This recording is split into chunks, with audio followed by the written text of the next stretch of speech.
Bonjour à tous, c'est Team Fitou, on se retrouve pour une nouvelle vidéo où je vais pêcher pendant que la Loire est en crue.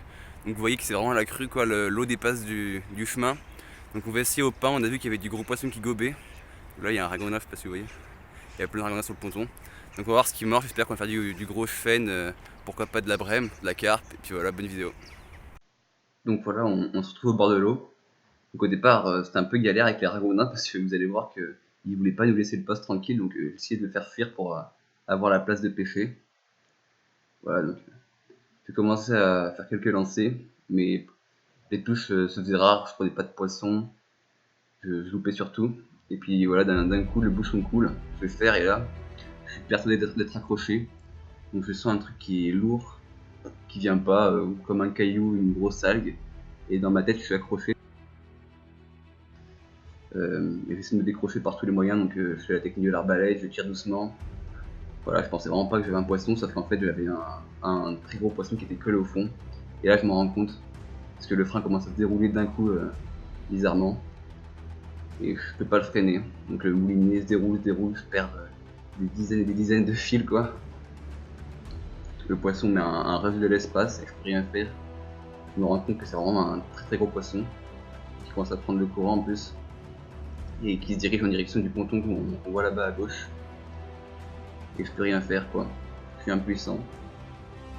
Et je me dis que si je veux avoir une chance de le sortir, il va falloir que j'aille sur la berge là-bas au fond.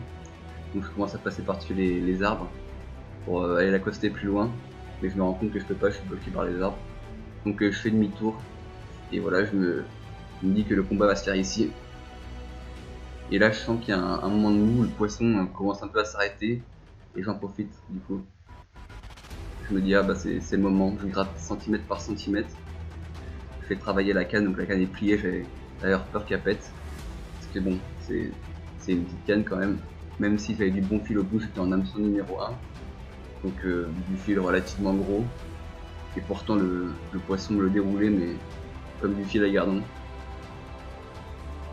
Ouais, donc je gratte tant que je peux, mais enfin, je pensais que le poisson commençait à se fatiguer, mais pas du tout en fait. Il est juste collé au fond, il se laissait traîner comme peut le faire un silure, mais il est loin d'être fatigué. Pourtant, je commençais à y croire, parce que je voyais que je grattais 1 mètre, 2 mètres, 3 mètres. Donc je me disais, bah pourquoi pas, ça va peut-être le faire du coup. Même s'il était très loin là, à ce moment-là, il est à bien 20 mètres. Et vous allez voir que le poisson va pas se traîner comme ça pendant longtemps, qu'il va finir par se rebeller. Voilà, vous allez voir. Donc je commence à y croire là. J'avais gratté peut-être 3-4 mètres à ce moment-là. Et là d'un coup le poisson commence à se stopper. Je sens que c'est beaucoup plus lourd, que j'arrive plus à gratter de fil.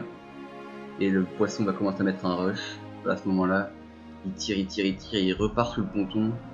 Il me déroule la bobine, donc là on voit pas trop, vous allez voir à ce moment-là ma bobine qui est en train de se dérouler à une vitesse affolante. Voilà. J'essaie de la freiner tant bien que mal, mais je peux pas. Il commence à mettre des coups de pied au bout de la canne qui tremble, qui est à la limite de céder quoi, elle est pliée en deux. Et donc là je me fais à l'idée que je vais pas pouvoir le sortir, c'était évident. Et ce qui devait arriver arriva, vous allez voir que ça a cassé parce que je pouvais rien faire. Je voulais juste éviter qu'il me déroule toute la bobine quoi. Et voilà, là ça casse. Donc ouais, un peu dégoûté quand même, mais faut se faire à l'évidence qu'il était bien trop gros pour mon montage. Et voilà, c'était quand même cool d'avoir un combat comme ça. Tant pis. Bon voilà, c'est la fin de la vidéo, donc je suis dégoûté, j'avais le plus gros poisson de ma vie, c'est quasiment sûr, j'ai jamais vu un poisson qui était collé comme ça au fond, qui mettait des rushs, j'arrivais même pas à le bouger. Je croyais que c'était un caillou au départ. Donc par contre je sais pas ce que c'était, si c'était un sport, c'était silure ou carpe, parce que silure c'est très rare que ça morde pas, mais les poissons chat mordent pas.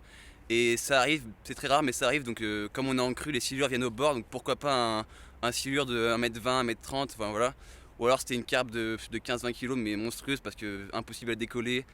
J'en tremble encore là, j'ai les jambes qui sont en train de trembler. C'était ouf le combat. Bon, dommage, de toute façon, j'étais pas monté pour. C'est un truc de quoi, de peut-être 15-20 kilos. C'était inremontable, donc bon, c'est ce qui devait arriver. Voilà, j'espère que le combat vous aura quand même plu. Si c'est le cas, likez et puis abonnez-vous. A plus pour une prochaine vidéo.